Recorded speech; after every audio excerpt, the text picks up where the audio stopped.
People think silence means weakness. They think if you don't complain, you don't feel pain.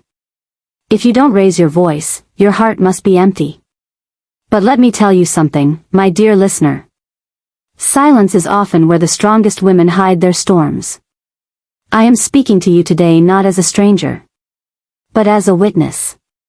A witness to a grandmother who carried a whole family on her back, while being treated like she was invisible. Her name was Mama Nala. And for years, everyone forgot that she was still a woman, before she became useful. The day Mama Nala decided to stop sacrificing herself was the day her grandchildren came home crying. And she did nothing. No rushing to the door. No warm hands pulling them into her chest. No whispered promises that everything would be okay. She just sat there. Still. Dignified. Silent. And for the first time, the house felt her absence. Even though she was sitting right in the middle of it. I remember her clearly. Every morning, Mama Nala wrapped her faded scarf with care. Not because it was new, but because self-respect doesn't depend on money. Her coat was old, yes. But it was clean, pressed, worn with pride. She walked like a woman who knew her worth, even when the world pretended it didn't. Mama Nala was not financially strong. Her hands were rough from years of work that never paid enough. Her purse was always light. But her responsibilities were heavy. 3 grandchildren. 3 small lives. 3 hungry mouths that called her home. Their parents? Gone. Not dead. Just absent. Some left chasing dreams. Others left chasing themselves. And Mama Nala stayed behind. Chasing survival. She cooked meals that were never enough, but always shared equally. She washed school uniforms by hand, until her fingers cracked. She sold vegetables on the roadside, sometimes standing all day, only to return home with barely enough to buy bread. Yet every night, she smiled. Because children should never know how close hunger sits to the heart. But here is the cruel truth. Love without appreciation becomes exploitation. And Mama Nala was being drained. Slowly. Quietly. Without acknowledgement. When relatives visited, they praised the children. Such well-behaved kids. So smart. So polite. No one said, "You raised them well." No one said, "How are you coping?" Mama Nala would stand in the background. Hands folded. Smiling politely. Like a shadow that kept the light working. But was never seen. I watched this woman give up her rest. Her health. Her dreams. Only to be told, "That's your duty. You're the grandmother." As if love is an obligation. And sacrifice has no limits. If I stop, who will care for them? She used to ask herself. Not because she wanted praise, but because even strong women need to feel human. She never asked for luxury. Never asked for comfort. All she wanted was respect. Just respect. Then came the night that changed everything. A plate fell. A child cried. A careless voice shouted from another room. "Mama Nala, handle it. That's what you're here for." That sentence. That one sentence. Cracked something inside her. That had been holding for decades. She looked at her hands. Hands that had given everything.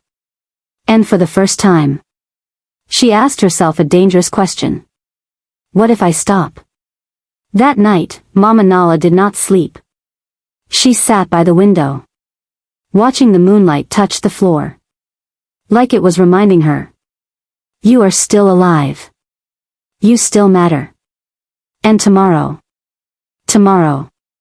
She would choose herself. The family thought. Mama Nala would always be there. Always quiet. Always giving. They were wrong.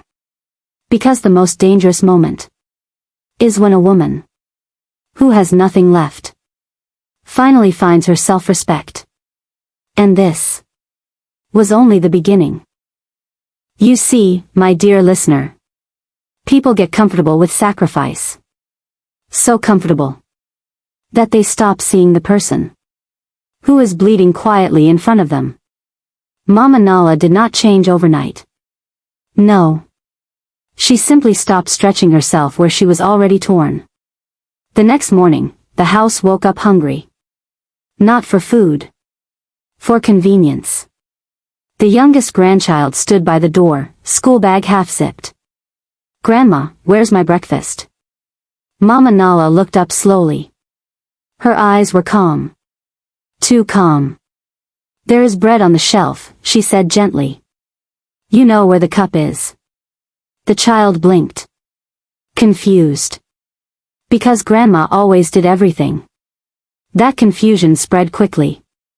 Shoes were misplaced. Uniforms wrinkled. Voices grew impatient. Mama Nala, one of the adults, called out. "Why isn't everything ready?" She didn't rush. She didn't apologize. She finished tying her scarf first. Neatly, carefully. Like a woman who was finally dressing for herself. Let me tell you something important. When you stop overgiving, people think you are becoming cruel. But cruelty is not self-respect. Cruelty is using someone until they forget who they are. Mama Nala had lived her whole life being the solution to everyone's problems. A free babysitter. A free cook. A free cleaner. A free emotional shield. And when she needed help? Silence. Later that day, she returned from the roadside market. With less money than usual. Her feet hurt. Her back burned. She sat down slowly. Hands resting on her knees. No one noticed. Not until dinner time. "Is there no food today?" someone asked. Mama Nala raised her eyes. "There is food," she replied calmly. "It just hasn't cooked itself." The room went quiet. Not because she was wrong. But because she had never spoken like that before. "They don't miss me," she realized. "They miss what I do." And that truth hurt. More than hunger. That evening, one of the grandchildren complained. "Grandma is acting strange," the child whispered to an aunt. Strange. As if dignity were a disease. Mama Nala overheard everything. The whispers. The sighs. The frustration. She said nothing. Because silence, when chosen, is power. But the real wound came later. A visitor arrived. A distant relative, well-dressed, loud, confident. They praised the children again. So polite. So well-raised. Mama Nala stood in the corner. Invisible. Until the visitor laughed and said, "Well, at least she's useful." Useful. Not respected. Not valued. Just, useful. Something inside Mama Nala hardened. Not with anger. But with clarity. That night, she opened the small tin box. Where she kept her money. It was not much. A few folded notes. Some coins. Years of sacrifice. Compressed into almost nothing. And suddenly, the truth stood naked before her. If I disappear tomorrow, they will replace my work. But they will not replace me. She remembered who she used to be. A woman who once dreamed. A woman who laughed louder. A woman who wore bright colors. Without apologizing. Before survival stole her identity. The next morning, Mama Nala did something shocking. She said no. No to errands. No to extra responsibilities. No to unpaid labor disguised as love. I am tired today, she said simply. The room froze. Because no one was prepared. For a grandmother with boundaries, voices rose. You're selfish. You're changing. You're forgetting your place. Mama Nala listened. And then she spoke words that would echo through the house for weeks. I know my place. That's why I am protecting it. That night, one grandchild quietly sat beside her. Grandma, are you angry with us? Mama Nala softened. She pulled the child close. No, my love, she whispered. I am learning how to love myself. Without stopping loving you. The family thought. This phase would pass. That Mama Nala would bend again. They didn't realize. A woman who discovers her worth never shrinks back. And soon, they would push her to make a decision. That would change everything. There is a moment in every woman's life when patience stops being a virtue and starts becoming a wound. For Mama Nala, that moment arrived quietly, like a slow crack in a wall. Everyone thought was unbreakable. The family meeting was called. Without asking her, she was told to sit, to listen, to understand. As if she had not spent her entire life understanding others. They spoke in turns. Not to her. About her. She's become difficult. She's neglecting the children. She used to be grateful. Grateful. For exhaustion. For being invisible. Mama Nala sat there. Hands folded in her lap. Back straight. Scarf perfectly in place. Dignity, even under fire. Let me tell you something powerful. When people lose control over you, they try to control the story. One voice cut deeper than the rest. You should be thankful we let you stay here. That sentence. It landed hard. Because Mama Nala had paid. With her body. Her youth. Her peace. And still. She was treated like charity. Did I ask this what my life has been reduced to? Permission to exist? Her chest tightened. But she did not cry. Not yet. The children were brought into the room. Unfair. Cruel. Strategic. Tell Grandma how you feel, they were encouraged. The eldest hesitated.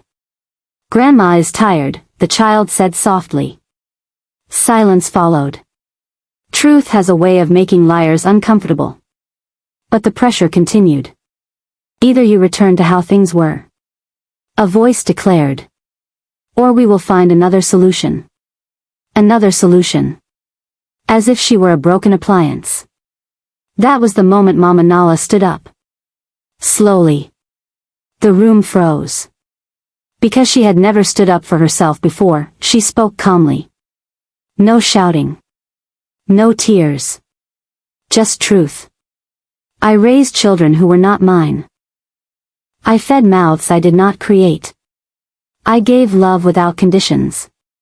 But I will not raise adults who think I am nothing. Her voice did not shake. Her hands did not tremble. And that scared them more than anger ever could. Someone laughed nervously. You're being dramatic. Mama Nala smiled. Not a happy smile. A finished one. She walked to her small corner of the house. The place that held her entire life. One suitcase. One tin box. A few carefully folded dresses. She touched each item gently. Like saying goodbye. To a version of herself. Who had endured enough. That night, she did not cook. She did not clean. She did not explain. She packed. The youngest cried. Grandma, are you leaving us? Mama Nala knelt down. Tears finally escaped. Yes, she whispered. But not because I don't love you. She wiped their face gently. I am leaving because I do. She kissed each child's forehead. A promise. Not abandonment. At dawn, Mama Nala stepped outside. The sky was pale. Quiet. Hopeful. She adjusted her coat. Lifted her chin. A woman walking away. From everything she built. To finally build herself. They thought she would come back. They thought guilt would win. They did not know. Mama Nala was done choosing survival. Over self-respect. And what waited for her next would shock them all. Freedom does not arrive loudly. It comes quietly. Like a deep breath. After years of suffocation. When Mama Nala walked away. She did not know where she was going. She only knew where she would no longer stay. The room she found was small. One window. One bed. One chair. But for the first time in years, everything inside it belonged to her. No one calling her name. No orders disguised as requests. No guilt waiting at the door. Just silence. And healing. She found work where she could. Cleaning offices. Sorting goods at the market. Mending clothes for neighbors. The money was little. But it was hers. Earned with dignity. Spent without permission. Mama Nala began to change. Not in loud ways. But in meaningful ones. She stood taller. She rested when she was tired. She bought herself a new scarf. Bright. Bold. Beautiful. Because even broken women deserve beauty. I am not selfish. She reminded herself. I am surviving without disappearing. Weeks passed. And then the silence at the old house started speaking. Meals were late. Uniforms were dirty. Children missed school events. The invisible labor had been exposed. The phone rang. Once. Twice. She didn't answer. Not because she was angry. But because she was healing. When she finally returned the call, the voice on the other end was different. Tired. Uncertain. We didn't realize how much you did. Mama Nala closed her eyes. Understanding too late. Still carries weight. I am well, she said simply. Not explaining. Not apologizing. One afternoon, the grandchildren arrived. They ran to her. She hugged them tightly. Love never left. Control did. They looked at her room. Grandma, you look happy. Mama Nala smiled. I am peaceful. That evening, she cooked. Not out of duty. But choice. And choice changes everything. They wanted her back. The old way. Full-time. Silent. Sacrificing. But Mama Nala was no longer that woman. And now, she had to decide. Would she return? Or rewrite the rules forever? They came to her not with demands. But with hesitation. And that alone told Mama Nala how much had changed. The family sat across from her. No raised voices this time. No accusations dressed as concern. Just discomfort. The kind that appears when people are forced to confront their own reflection. We need you, someone finally said. Mama Nala nodded slowly. I know. Not with pride. With clarity. But this time, she did not rush to fill the silence. Because silence now belonged to her. I love my grandchildren, she said softly. That will never change. Her voice was steady. Measured. But love does not mean disappearance. She placed her conditions gently on the table. She would help. But she would not be owned. She would care. But she would not be controlled. She would give love. But not at the cost of dignity. There was resistance. Old habits do not die quietly. But Mama Nala did not argue. She simply repeated her truth. And truth, when firm, needs no volume. Finally, they agreed. Not because they fully understood, but because they had no choice. And that was enough. Mama Nala did not move back. She stayed in her small room. Her sanctuary. Her independence. The children visited. She guided. She loved. She rested. Balance. At last. One afternoon, the eldest grandchild asked, "Grandma, why didn't you stay before?" Mama Nala smiled. "Because I forgot myself. And now? Now I remember. Let me tell you something, my dear listener. A woman who remembers herself teaches generations how to stand." Mama Nala became a story, passed quietly between women. Not of rebellion, but of self-respect. And her grandchildren grew up knowing love does not require silence. Respect your elders. Not because they are old, but because they carried you when they had nothing left.